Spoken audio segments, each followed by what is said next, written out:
1994 সালের দুধে আমলা মাননীয় মনীষ জৈন বহুদিন ধরে শিক্ষা দপ্তরে তার সুন্দর কাজকর্মের কিছু উদাহরণ দিয়েছেন এবং তিনি সুন্দরভাবে কাজকর্ম করেছেন।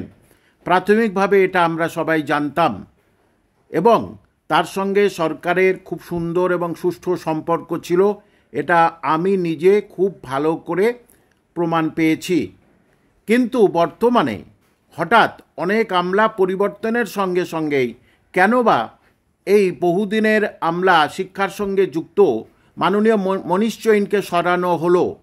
এটা আপনারা অবশ্যই জানেন, বেশ কিছুদিন আগে মাননীয় মুখ্যমন্ত্রী মনীষ জৈনকে সবার সামনে বকাঝকা করেছিলেন যে দু নৌকায় পা দিয়ে চলছেন, দুমুখো নীতি নিয়ে চলছেন, এই রকম কথা বলেছিলেন। তার কারণটা আমি আপনাদের সামনে পরিষ্কার করে দিচ্ছি যে স্কুল SLST 2016 নিয়ে যখন এই যে দুর্নীতির নানা রকমের ঘটনার কথা শোনা যাচ্ছিল এবং সিবিআই যখন মনীষ জৈনকে বারবার তলব করছিল, হয়তো মনীষ জৈন সেখানে খুব বেশি সাড়া দেননি, কারণ সিবিআই মনে করেছেন যে তৎকালীন যিনি ছিলেন সচিব মনীষ জৈন নিশ্চয়ই এর সঙ্গে সম্পর্কযুক্ত।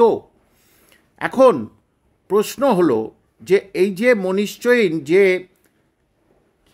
যে সইগুলো করতেন, শিক্ষা দপ্তর থেকে যেগুলো আসতো, যে কোনো ধরনের নোটিফিকেশান, যে কোনো ধরনের অর্ডার, যাই কিছু সার্কুলার যা কিছু আসতো, সেখানে মনীষ জৈন পরিষ্কার করে লিখে দিতেন, নিজের নাম সই করতেন, তার নিচে লিখতেন যে ঊর্ধ্বতন কর্তৃপক্ষের নির্দেশে। ভালো করে শুনলেন নিশ্চয়ই, নিজের নাম লিখলেন, তার নিচে লিখে দিতেন ঊর্ধ্বতন কর্তৃপক্ষের নির্দেশে। তার মানে তিনি সই করার দরকার করেছেন, কিন্তু সইটা তার নিজের মনের মতো ইচ্ছা মতো নয়, তাকে ঊর্ধ্বতন কর্তৃপক্ষ বলেছেন তাই তিনি করেছেন। কিন্তু একজন সচিব এরকম বলতে পারে কি আমার জানা নেই, সেটা যারা সচিব আমলা তারা বলতে পারবেন। তার মানে এটা থেকেই বোঝা যাচ্ছে যে মনীষ জৈন ভাবতেন যে নিশ্চয়ই এর মধ্যে কোনো রকমের কিছু দুর্নীতির গন্ধ আছে এবং পরবর্তীতে আমি যাতে সিবিআইয়ের চক্করে না পড়ি, কোর্টের চক্করে না পড়ি, জেল জরিমানার চক্করে না পড়ি।